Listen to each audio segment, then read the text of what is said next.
Hello, everybody. Welcome to another Crub sidecast discussion. I'm going to be your host, your MC for today. My name is Kevin, also known as the Golden Bolt. I'm here with famous Twitch streamer JTart9. He's so famous. Hi, Justin. I'm lost in Paldea. Please save me. The textures are really bad. And local Living Dex connoisseur, Chris Mykonos fan. Hi, Chris. That's me now. Hi. Justin, it's especially fitting because it's just constant warping and flickering in and out. Just like the DLC. We are here, speaking of, talking about the first part of the Pokemon Scarlet and Violet DLC, known as the Teal Mask, part of the Season Pass thing they do now with these games. We figured ahead of time we were going to do this because we all like Scarlet and Violet, despite those being very much bad games. And so we thought we'd talk about the DLC a little bit, what we're looking forward to in part 2, if we have any ideas, that sort of thing. And then we played it, and there was not much that we have to say. So we'll give you our thoughts, but it's going to be a shorter one than usual today. Justin, general overview. What do you think of part 1 so far, or of the DLC so far? I'm still in favor of Pokemon going this method instead of releasing a third version of the game. I agree. Like, I am still so in favor of this because it just builds off of the main story in a way that releasing a second variant of the same game could really do. Like, the closest they ever got to it was Pokemon Black 2 and White 2. Yeah. And even then, you're still playing most of the same game for, like, the middle part. So, that's kind of a thing. But overall, I like that this DLC actually builds onto itself because they're, like, strictly teasing things that are going to be coming up in the second part of the DLC. And that is something that the Scarlet and Violet DLC, not Scarlet and Violet, the Sword and Shield DLC didn't do. There were two self-encapsulated stories that were about as long as the one we got from the Teal Mask. So overall, I think improvements all around, honestly. Worth the $35 so far with an indeterminate date for the second half, Justin? I would say probably wait until the second part comes out. But you Make won't sure get that sticks the landing type thing. Yeah. You won't get the Hisuian Zoroark if you don't buy before Halloween. Justin. Hey, hit me up on Twitter if you want a Hisuian Zoro. I got lots of them left over. Where do you get the Hisuian Zoro anyway? You get an email with a code. Yeah, there's an email with a code when you buy the DLC. Oh, I have to look for that email. I mean, I already have the Hisuian Zoroark because you were breeding them for weeks, Justin, trying to get a shiny. Literal weeks. Got one, though. So, yeah, you mentioned the wait until the second part's out. We should mention that, like the Sword and Shield DLC, this is probably what I would say 5 hours if you're lucky, most likely. We finished the entire Pokedex and the entire story within a day. Yeah, like it's not going to take you a long time. I know, Chris, yours was a little bit different because you streamed your run through of the game, so there was more crazy. Yeah. More usual stream shenanigans that happened. But I downloaded it the day that it dropped, which was Tuesday, at like 9 p.m. here on the East Coast, and I played like an hour or two, and I already had 170 of the decks by then, because you already have 90 or 100 of the new decks for the new region immediately, which I didn't expect. That was maybe the one thing I was a little disappointed by. I thought it'd be like maybe like 150 new ones. And then for an optics thing, do you wish they'd only put the new Pokemon in the decks for this region, but still had the Pokemon that existed in Paldea here? You know what I mean? Like nothing changes, but just the amount in the decks. That way, as soon as you start, you don't literally have half of it already done. Yeah, because when you click the button for the rewards, you just get 100 like off the bat. Yeah, and given they don't expect everyone to play this, having done the whole Paldea decks. Like you can, you mentioned this, Chris, when you were streaming the game, you can play this as soon as you get to the school, essentially, about a third of the way or a few hours into the main game. So there's an option for you to play it and have all the Pokemon in the area. Kitakami, is that the name? Yeah, Kitakami. They'll be like level 20-ish. Or you can do it later in the story, and they're all level 50 to 70. So you find level 50 Bellsprouts everywhere, which is pretty funny. Yeah. In this random region, this one town island that only has 10 villagers because they're getting swarmed by Bellsprouts, clearly. Not a very desirable living area, apparently. No. There's only one town. There's like a shop in the one corner, but there's no one there. So like, it's like Ghost of Tsushima almost, where there were a bunch of like random houses out in the middle of nowhere that are just like raided. Yep. Like, do you think the Mongols came and raided Kitakami? They came with an army of level 70 Bellsprouts. Yeah, the Bellsprouts are them. It's an invasive species. It's kind of like lanternflies. They just kind of stuck around because there's no natural predators. Yeah. So, Chris, what are your general thoughts? And do we want to talk vaguely about the story of the DLC, or at least like the two characters that are there? For now, that's it. We're keeping the spoiler free, right? Yeah, for now, no spoilers either way, I would say. But it's tough because there's maybe at the end we'll talk spoilers, so we'll warn you if it comes. Yeah, it's I was conflicted going through it because, like, Kevin, you haven't played the Sword and Shield DLC. Justin, no, I haven't played Sword and Shield at all yet. Yeah, right. So, like, at first, I was thinking about how much of an improvement the Sword DLC was over the base game in a lot of, at least, like, front presenting ways. Like, the animations on all the characters are a lot more expressive. They're all a lot funnier and more memorable. And then you get to hear, and I think Scarlet and Violet's strong point was its main characters, at least, like the main kids you roam around with for a while. Penny, Nimona, and Arvin, yeah. So coming into this, like, it's a similarly worse performing area, right? Technically, you're seeing a lot of Pokemon up front that you've already seen, which I think Swords DLC did a much better job of front loading Pokemon you haven't seen in that game yet. So when I was first getting into it, I was like, man, is this really it? But the more time I spent there, the more I warmed on it, the more the story unfolded for it, as simple and easy to predict as it is. I was liking it. They're trying to do something with the two new main characters, and I'm interested to see where they go with it. So I by the end of it, I'd warmed up on it for sure. But there is, I guess it's that thing, right? We got to see where it goes because they're actually continuing the story between them in this one. So yeah. In that way, I came to like it more. In terms of the region itself, I won't be sad if there's never another way to get back to this area. I don't think, right? Like, you always think like, oh, what if you go back to Hoenn or Sinnoh, or there's probably some Sevi Islands is the one that, or Orange Islands even in the game universe. Yeah, in some way. God forbid if we ever get the Scarlet Violet remakes. I won't be too sad if Kitakami isn't there, perhaps. But, you know, they run now. Oh my God. Yeah. Yeah, like 40, maybe you're onto something there, actually. Yeah. 20 years from now, people are going to be like, where's Kitakami? I need to find that one town. Does anyone else think Kitakami was the best region in Pokemon? Oh my God. I about 2040's Pokemon discourse. Oh. I haven't played Sword and Shield at all. That was the one where I've said this before on the main podcast feed, which if you are not familiar, hi, we're Crub. We do podcasts every week. We talk about games and other game adjacent things. It's a lot of fun. You should tune into those. We're on every audio platform if you go to crub.org, stuff like that. I've talked about this before. I haven't touched Generation 8 whatsoever because, not because of the Dexit stuff. It was more like I didn't like the direction the games were already kind of going in. And so when there were a couple like deal breakers with Gen 8, I just said, I'm tuning out. And that made for a good time in the future for me, because then Scarlet and Violet came out and the two of you were playing it and it looked so bad but kind of fun. And so I enjoyed how bad that one was when I bought it. And I ended up getting back into the Pokemon series because I had no attachment to, or no negative attachment to Gen 8, or I wasn't looking for things to hate play. And so I'm excited to go back and play that in the eventual time that I go back and play the DLC. But I'm coming in pretty fresh compared to you guys. Yeah. And so I know, Chris, you had mentioned that you considered the first part of the Sword and Shield DLC kind of like an anime filler episode sort of thing, where it's like over the top and crazy and then never gets acknowledged again. Yeah, it straight up made me think of stuff like the circus episode from the first season of Pokemon, where you find the circus gem. Like that one kind of thing just never gets mentioned again, but you'll remember it. You know what I mean? That kind of thing. With Sensei Mustard and whatever. Yeah. This, in that regard, kind of reminded me of a different kind of filler episode where there's like that one character that has a really sad backstory or something like that they never acknowledge again in the series. That's sort of the vibe I got out of this DLC, because without talking about the plot in too much detail, you fight the same two characters the entire time, like 7 times, and that's the entire story. Like, there's not much here to go with. They did an interesting set of things with like the way those characters like flip in your perspective on them over time. Yeah. I don't think it was very good.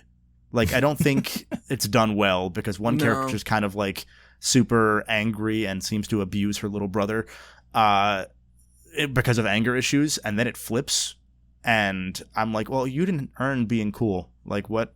Why?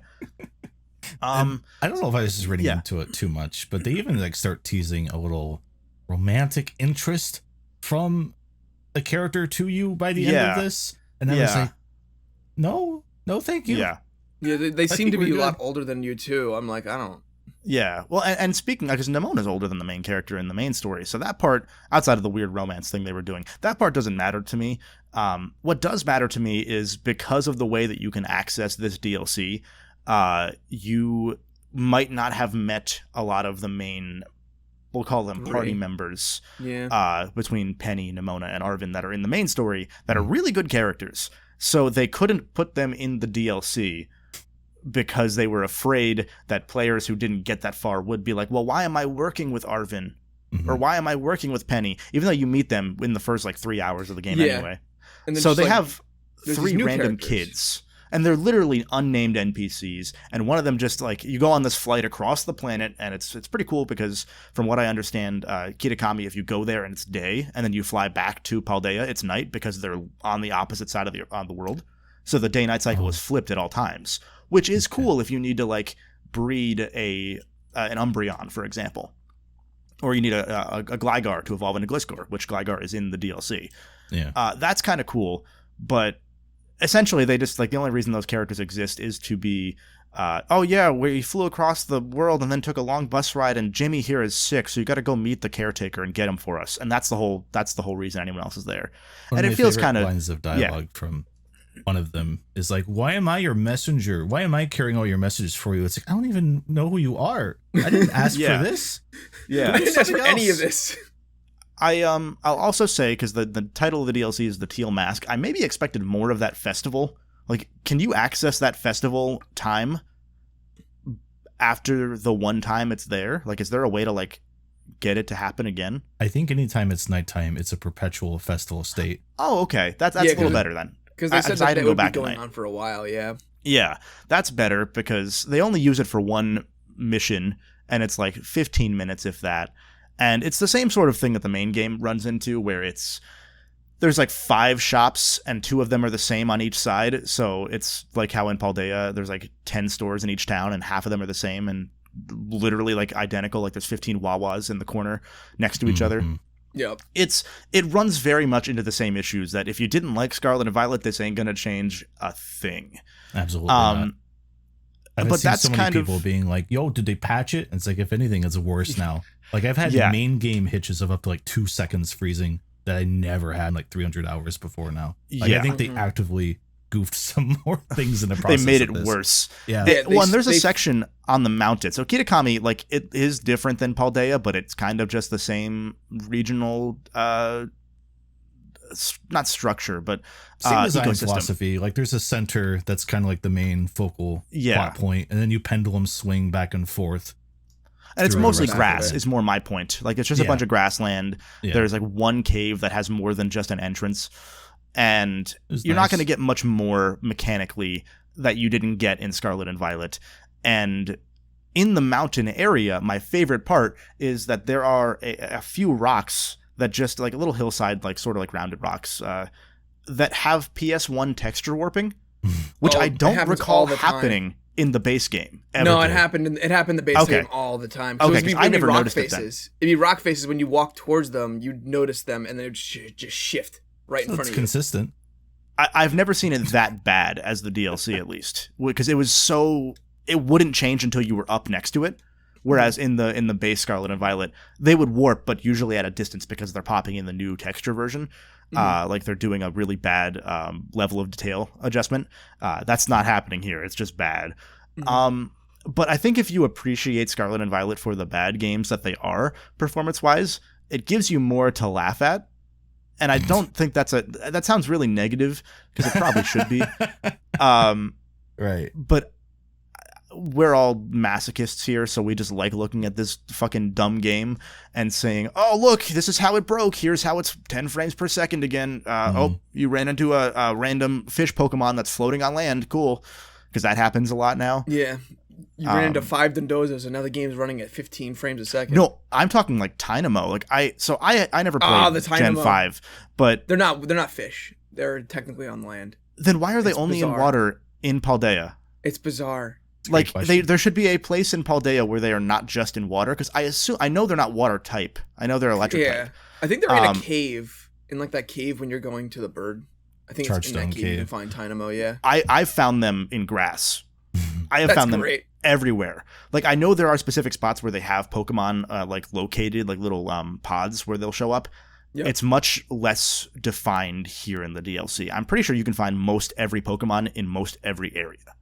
Yeah, there's some Pokemon that are specifically like in Scarlet. I know there's specifically Gligar in the Barren area, Yes. and there's specifically Slugma at the top of the mountain. Yeah. And But things other like than that, anything, because most of it's grass, so anything that would show Yeah. up in grass you can find anywhere. I found it a It's little interesting. disappointing because I was looking forward to this one versus the second one a little more because it's in an actual area, right? The second one's in like a biodome in the ocean, apparently in New York, right? So this one was like, oh, Pokemon's going back to Japan. It's like a dedicated actual area. I was looking forward to going through that. But like you were just saying, like I was just kind of meandering around, right? So when I was in like the top left part, I was in like a grassy area. So I was like, I wonder what's on the flip side, you know, Pokemon wise, right? Because I'm not seeing a lot of ones I haven't already caught going around. And when I finally got over there, it was a lot of the same Pokemon and a lot of nondescript, not very intentionally designed blobs and masses of land. And I was just like, this is what I'm doing, huh? The biodome, at least I could understand why it's designed like this, because it's like, oh, humans made it and it's not good. But in this case, humans made it and it's not good, but it's a meta way and not a lore way, right? My favorite part about this DLC is because there's not many like defined areas. Like there are the 6 wonders of Kitakami Island in the same way there were the 10 wonders of Paldea, where they're just fast travel points, which is cool. But my favorite part is there's a set of I wouldn't even call it a quest, but there's a side quest sort of thing with a couple characters that are adjacent to main story characters, and they take you back and forth between Paldea and Kitakami. And all the Kitakami ones are just, oh, we're gonna go to the apple fields, and then you go to Paldea, and then it's, oh, we're gonna go back to the apple fields, and they never go back to Kitakami. They never go back. The reason I mention it though is near the end of that, those characters say, oh, we're going to go to the Great Crater. Like, not inside Area Zero, like in the main story, but like outside of it. And in real time, as I'm doing this with the other 2 on the call, I see a dialogue like pop up camera adjustment where you're talking to the characters, and it's like the talking head of those characters. And the camera behind them has the school that's sitting behind Justin on camera here. It doesn't look like that, because that's further away than the crater is from where we were in game. But it looks like absolute dog shit. It's the lowest level of detail version of the main town and building in the game. And it's I couldn't believe that they didn't do any sort of like blur in the background, because it looks horrible. And that's the stuff I like about this game, is that it looks so bad that it's funny to laugh at while being somewhat competent as a game still. And the DLC gives you more of that. Yeah, it's pretty much the same thing as the base game, but the base game itself was just so fun, like just because a lot of it was just meandering around looking for Pokemon you haven't seen before, and that's just kind of what you get more of here in the DLC. More of with like less stakes. I think maybe that's part of it, because we have all the powers on our ride Pokemon by this point, so I think maybe like I was disincentivized from doing the game on its terms. Like I kind of just said, I'm going to go explore before I even go into the caretaker's meeting center. So I caught a lot of Pokemon before I did any of the story, and I enjoyed doing that, because that was kind of the loop that got me hooked back into this game, and then much more so into Legends Arceus, So going through and catching Pokemon, even if it was all just with quick balls, because you win if you have quick balls in this game, even if it was just that, I kind of did almost everything before I even started the story, and then I just kind of fast traveled back and forth to the places they told you to go, because there's really not much to be seen. Like, they want you to explore, but there's not much to explore in this island. I wish there was more like the Legends Arceus quest is, I guess, my last thing I want to say, right? You go with this photographer. The whole thing's just Legends Arceus fan service. There's like a good story to the character, right? A good little sentiment. The build-up's kind of neat. You do like something kind of unique to do it. You get a cool Pokemon at the end, and it's like the only thing like it in the whole DLC. Yeah. And it uses the Legends Arceus music and everything. It's cool. We forgot to mention Ogre Oustin. Ogre Oustin? Did you guys do that more than the actual tutorial level? Did you do it ever again? I went back in to see what else it was, and then they make you do easy again, and I quit. So. I don't want this to be the only consistent thing we mentioned, but I went to medium, and I failed, and it was just going so slow by the end, and I was like, do I want to keep doing this? We should do it in multiplayer where it runs even worse. Ooh, even better. Turn online mode on. Yeah. We can play together sometime. Yeah. Apparently we need to do it for hard mode. Oh, okay. All right. Well, we'll do it in hard mode, and we'll just suffer through the 5 frames per second. Honestly, yeah, we'll just do it together. So I guess general like 1 sentence thoughts on the DLC so far, and then maybe we'll talk briefly about spoiler implications after this. The thing I would say from what Chris just said, the music, there's not enough of it. There's only like 3 new songs in the game. It's nice. There's only 3 new songs though, because there's like the one song that plays in the overworld, and they don't really change it all that much. They just do some light motif shifting, and then they have the battle themes, and that's really it. By the time I was getting to the end of finishing up the Pokedex, I was like, man, I have been listening to this song for the past 7 hours. Yeah. I like having new Pokemon stuff to do, despite everything about Pokemon. So on some level, I'm happy. I can't help but wish there's more. I think if they're going to keep doing this model, which they should keep doing, I think they've got to do more from a lot of angles than like 8 new Pokemon, a not greatly designed map, 1 story and 1 side quest, right? So I'd like to see them keep doing this and get better at it. Like, it's fine. I'm happy enough, but I wish I was more happy. Yeah, I think 5 hours, maybe 7 hours for a $17 DLC functionally. The second part, I'm sure, is going to be a lot longer. I'm assuming that's how it was in part 2 of the last one. It was a bit more substantial. I remember it. Or there was at least like more rating stuff. Excuse me. There was, yeah.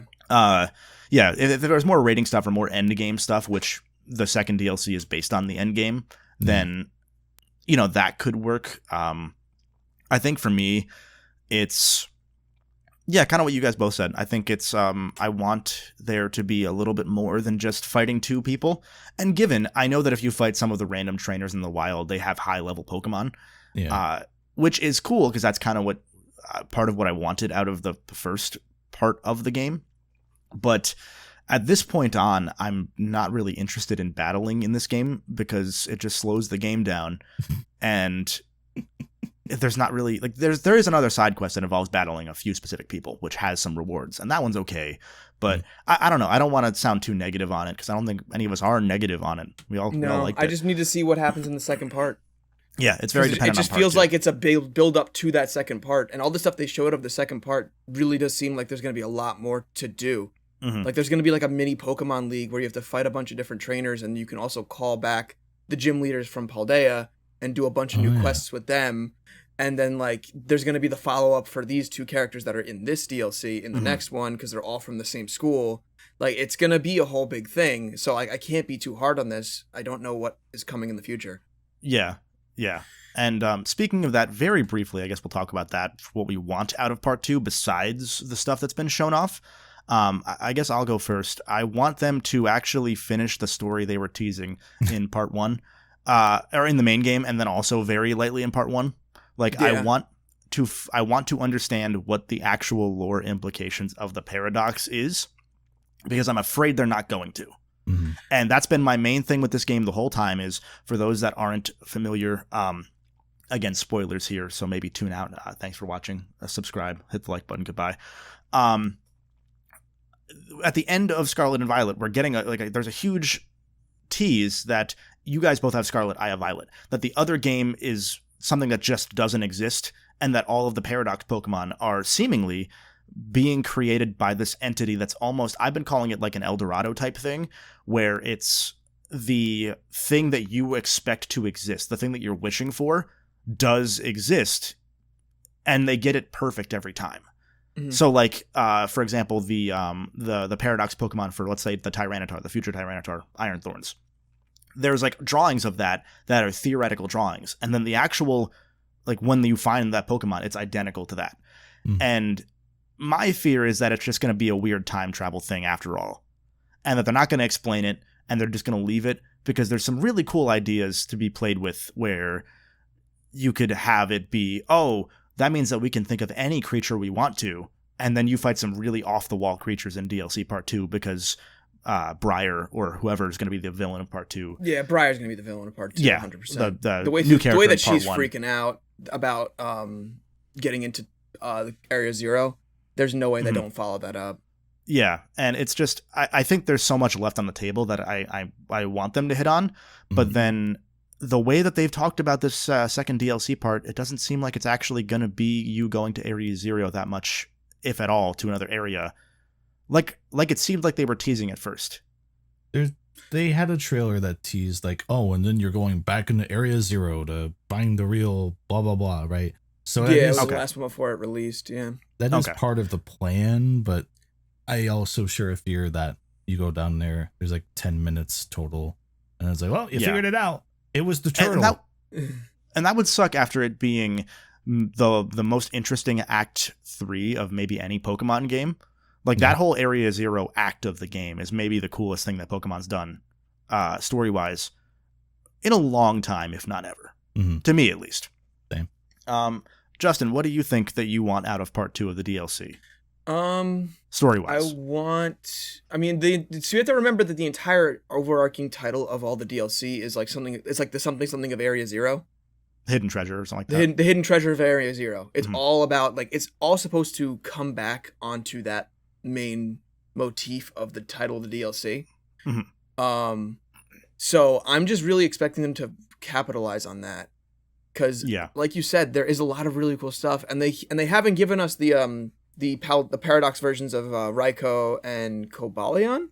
I think they're going to be patched in. I don't think those were part 2. Yeah, because they could just be like how they released Virizion and Suicune, where that's what I'm expecting raids at some point. Yeah. But like they weren't in the DLC here. They weren't in DLC Pack 1 when they announced them with DLC 1. They're never in the Pokedex so far. So like, hopefully that changes. Something's got to go. Something's got to give here, and I'm just kind of excited to see what comes of that. Still got to round out those trios too, with the third one of each. Yeah, which I would assume would be Terrakion. Probably after Part 2 of the DLC. We'll get that patched in as well, I'm guessing. Mm-hmm. Or they come with Part 2. Possibly. Chris, what are you looking forward to in Part 2 of the DLC or the story or anything like that? I'd like the main characters and gym leaders. Well, the gym leaders are going to be accessible. I'd like the main characters to be around somewhere. Maybe just go battle them or whatever. I think they're in the post-game tournament or whatever, but I don't know. Yeah. It has that open world thing where all the main characters just dissipate. And in a world as empty as Scarlet and Violet's already, it's just a little like, man, I don't know anyone in this world anymore. Just keep them in the overworld, yeah. Well, they are in the overworld in the school, but once you do all the school stuff, then they end up just standing there in their bedrooms. And sad. Yeah, like the school stuff is so undertouched, like it's so underused, because they didn't want to handhold you back to it too much. But it's such a cool idea that they just whiffed on completely. Yeah, and I want more of those characters. I think Nemona's one of the most interesting rivals in the series, and I think that getting more from her or from Arven's really sad story that they don't resolve in the main game really that much. Like, where's his mom? Is Briar going to be his mom? She's probably going to be his mom. I mean, his mom is the one in Scarlet. Oh, true. So it can't be his... Yeah, I guess that's true. Yeah. It's his Briar's sister. Not... It could be that.